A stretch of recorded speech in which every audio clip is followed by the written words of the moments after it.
बिस्मिल्लाहिर्रहमानिर्रहीम। स्टूडेंट, आज का जो हमारा लेक्चर है वो आपके पास क्या है, लॉज ऑफ एक्सपेक्टेशन। ये लेक्चर नंबर आपके पास 13 है, जिसमें हम पढ़ेंगे लॉज ऑफ एक्सपेक्टेशंस की एग्जांपल करेंगे। स्टूडेंट, आपने जो प्रीवियस लेक्चर्स पढ़ा था, जो हमने प्रीवियस लेक्चर डिस्कस किया था, उसमें हमने लॉज ऑफ एक्सपेक्टेशंस को डिस्कस किए थे कि अगर आपके पास ये सिचुएशन होती है तो आपने क्या करना है, अगर आपकी इक्वेशन की सूरत में है तो आपने उसको कैसे सॉल्व करना है, अगर आपके पास जो वैल्यूज़ हैं वो प्लस की सूरत में तो आपने उसे कैसे सॉल्व करना है, अगर आपके पास डिविएशंस हैं, माइनस है, तो फिर लॉज ऑफ एक्सपेक्टेशंस क्या है एंड प्रोडक्ट की सूरत में क्या है। ये तमाम चीज़ें हम अपनी प्रीवियस वीडियो में डिस्कस कर चुके हैं। अब स्टूडेंट, हम कहेंगे कि अगर लॉज ऑफ एक्सपेक्टेशंस को आपने माइंड में रखा है और उससे रिलेटेड आपको एग्जाम्पल आ गई है लॉज ऑफ एक्सपेक्टेशन से रिलेटेड, तो उस एग्जाम्पल को आपने सॉल्व कैसे करना है, वो सॉल्व करने का तरीका मैं आपको बताती हूँ। स्टूडेंट, आप इस लॉज ऑफ एक्सपेक्टेशन स्टार्ट करने से पहले मैंने आपको एक एग्जाम्पल शो करवाई है स्क्रीन पे, वो मैं आपको पढ़ के बता देती हूँ। अगर आपने एक क्वेश्चन देखना गौर से, तो आपको जो मैंने फर्स्ट स्क्रीन पे क्वेश्चन शो करवाया है वो लॉज ऑफ एक्सपेक्टेशन एग्जाम्पल से रिलेटेड है। अब इसमें मैंने आपको क्या बताया है कि एग्जाम्पल हमारे पास है, random variable x has the probability distribution है, जिसमें आपको एक्स और एफ एक्स की वैल्यूज दे दी गई। मतलब आपके पास एक्स की वैल्यूज क्या है, -2 है, 3 है एंड 1 है, एंड विद रिस्पेक्टिव जो उसकी प्रोबेबिलिटीज़ हैं वो आपको गिवन दे दी गई हैं। वो आपके पास क्या है, 1/3 है, 1/2 है एंड 1/6 है। अब स्टूडेंट, अगर आप क्वेश्चन पे गौर करो तो सबसे पहले उन्होंने क्या पूछा है कि आपने जी फाइंड करना है एक्सपेक्टेशंस ऑफ एक्स।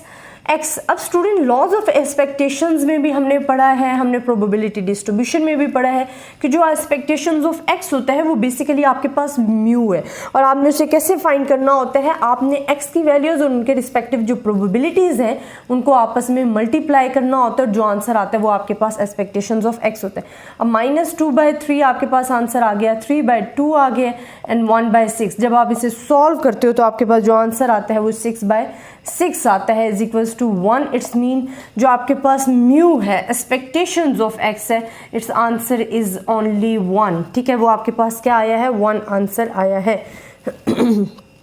अब स्टूडेंट, आपने क्या करना है, सेकंड जो वो आपसे पूछ रहे हैं वो कह रहे हैं आप साथ में फाइंड करें एक्सपेक्टेड वैल्यू ऑफ 2x + 5। अब स्टूडेंट, ये आपसे कहा गया है कि जब आपने फाइंड करना है expected value of 2x + 5। Expected value mean क्या है स्टूडेंट, आपको प्रोबेबिलिटीज गिवन होती हैं आपके पास x की वैल्यू।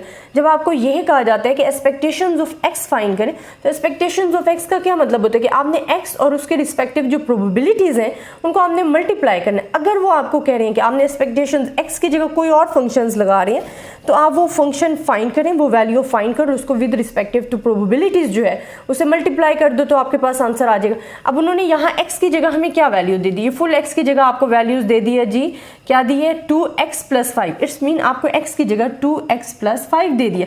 अब वो आपकी वैल्यू चेंज कर रहे हैं क्योंकि वो कह रहे हैं हमने एक्सपेक्टेशंस इसकी फाइंड करनी है। तो वेरी सिंपल, आपके पास x की वैल्यूज गिवन है, तमाम की तमाम आप इसमें पुट करते जाओ। आपके पास ये आ जाएगा -2 + 5, यहाँ आपके पास आ जाएगा 2 and 3 + 5। जो x की वैल्यूज़ है मैं वही पुट कर रही हूँ। यहाँ x की वैल्यूज़ 1 है तो 2 1 + 5, ये मैंने x की वैल्यूज़ लगा दी। अब स्टूडेंट, जो मेरे पास x की वैल्यूज़ आई हैं ना, इनके रिस्पेक्टिव अब x की वैल्यूज़ आपके पास यहाँ आई के हैं, ये भी मैं आपको सामने लिख देती हूँ ताकि आप लोगों को प्रॉब्लम ना रहे। यहाँ जब आप करोगे सॉल्व तो आपके पास 1 आ रही है, यहाँ आपके पास 11 आ रही है और आपके पास वैल्यू 7 आ रही है।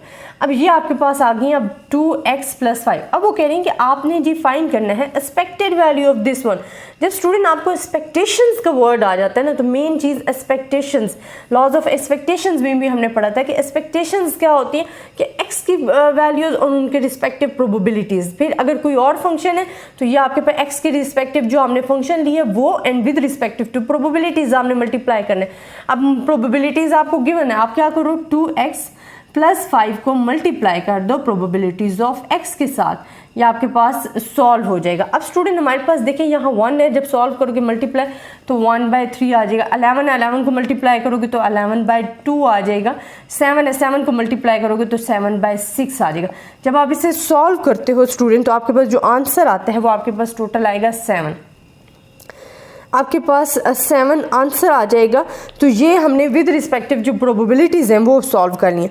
अगर आपको कहा जाता है कि जी आपने फाइंड करना है एक्सपेक्टेशंस ऑफ 2x + 5 का होल स्क्वायर। अब स्टूडेंट आपके पास स्क्वायर में वैल्यू आ रही है, इट्स मीन जिस तरह हम फाइंड करते थे ना, यहाँ आपके पास एक्सपेक्टेशंस ऑफ x आता था, अगर हम कहते थे expectations of x square find करें तो आप x की वैल्यूज का सिंपली स्क्वायर ले लेते थे। यहाँ भी सेम स्टूडेंट्स आपके पास प्रोसेस है, 2x + 5 आपने फाइंड किया हुआ है, वो कह रहे हैं जी x स्क्वायर, इसका स्क्वायर की एक्सपेक्टेशंस फाइंड करें। तो वेरी सिंपल, आप इसका स्क्वायर ले लो और देन इसको with respective to probabilities multiply कर दो। अब सबसे पहले आप इसका स्क्वायर ले लो, आप स्क्वायर कैसे लोगे, 2x + 5 का स्क्वायर लोगे तो 1 का स्क्वायर 1 ही होता है, 11 का स्क्वायर आपके पास क्या आ जाता है 121 आ जाता है, 7 का स्क्वायर आ जाता है 49। अब क्योंकि विद रिस्पेक्टिव टू प्रोबेबिलिटीज कह रहे हैं, एक्सपेक्टेशंस ऑफ दिस वन कह रहे हैं, तो आप प्रोबेबिलिटी के साथ मल्टीप्लाई कर दो। ये हम कर देंगे इसको मल्टीप्लाई। जब आप मल्टीप्लाई करोगे रिस्पेक्टिव प्रोबेबिलिटीज आपके पास क्या है, तो यहाँ क्या आ रही है 1/3 आपके पास आ रहा है, या आपके पास 1/2 है, तो यहाँ आपके पास और इससे मल्टीप्लाई होगा तो 1/6 को जब आप इससे मल्टीप्लाई करोगे तो 49/6, और जब इसे सॉल्व करोगे तो 414/6 जो है इट्स योर आंसर। और ये आपने सॉल्व कर लेना है डिवाइड करके, तो आपके पास ये आंसर आ जाएगा। आई होप स्टूडेंट आपको इस एग्जाम्पल की समझ आई होगी। सिंपल एग्जाम्पल है, सिर्फ इसमें कुछ लॉज ऑफ एक्सपेक्टेशंस जो हमने पढ़े थे उनसे रिलेटेड अगर आपको आ जाती है वैल्यू फाइंड करने के लिए, तो वो आपके लिए डिफिकल्टी नहीं उसमें होनी चाहिए, क्योंकि वेरी सिंपल है। आपने सिर्फ एक्स की वैल्यूज़ की जगह जो भी आपको वैल्यू रिप्लेस करके दी जाती है आप उसको पुट कर लो, और विद रिस्पेक्टिव प्रोबेबिलिटीज जो है मल्टीप्लाई करके आप एक्सपेक्टेशन फाइंड कर सकते हो। आई होप स्टूडेंट आपको एग्जांपल समझ में आई होगी। अगर आपको फिर भी इस एग्जांपल में किसी भी किस्म का प्रॉब्लम है स्टूडेंट, आप मुझसे डिस्कस कर सकते हो। ज़्यादा से ज़्यादा स्टूडेंट्स के साथ शेयर करें ताकि बहुत ज़्यादा स्टूडेंट जो है इन चीज़ों से फ़ायदा उठा सकें। आपको अगर फुल चैप्टर देखना होता है, लेक्चर वाइज देखना होता है, लेक्चर्स वाइज देखने होते हैं लेक्चर्स, तो स्टूडेंट आप प्ले लिस्ट में जाया करो। प्ले लिस्ट में आपको फुल लेक्चर्स जो हैं एक चैप्टर के वो इकट्ठे ही अवेलेबल हो जाते हैं, तो आपको डिफ़िकल्टी नहीं होती। तो स्टूडेंट अपनी दुआ में याद रखिएगा, अगर कोई भी प्रॉब्लम हो मुझसे डिस्कस कर सकते हैं। अल्लाह हाफिज़।